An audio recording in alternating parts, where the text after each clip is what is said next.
Hello po, magandang tanghali na kasi 11:30 na rin naman. O, di ba nakaligo na kami ni Bibilok? O yan, si Bibilok. Si Bibilok muna po ang inuna ko, tapos ako. Yan. Hindi pa po yan matutulog si Bibilok at siguro mamaya-maya pa po ng kaunti. Yan, ang gagawin ko naman po ay lilinisan ko naman po siya ng tainga. Gamit nitong maliit na mini cotton buds.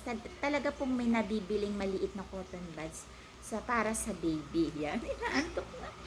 Kasi presko ng baby. Tapos yan, baby oil, siyempre, para hindi naman po masyadong at nililinis ko po ang tainga ng aking si Baby Look. Yan, nililinis ko po yun ng ganyan. Tapos, may nagtanong po sa akin, "Ula, ano po ang inyong gamit na pulbo ng inyong baby? Kasi parang ang bango-bango niya. Sarap nga pong halikan."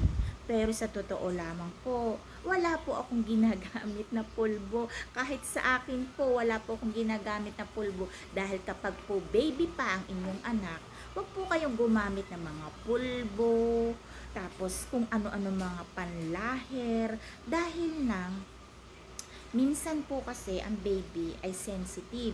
Dahil sa edad niya pong ito, baka po malanghap niya po yung pulbo. Ay nako, sign pa yan na magkakaroon siya ng sinus.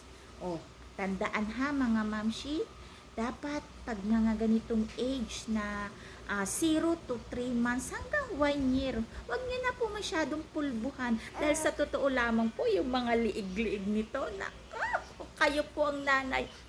Yung medyo may kaunting amoy na pagka-baby, ay yun po ang masarap amoyin.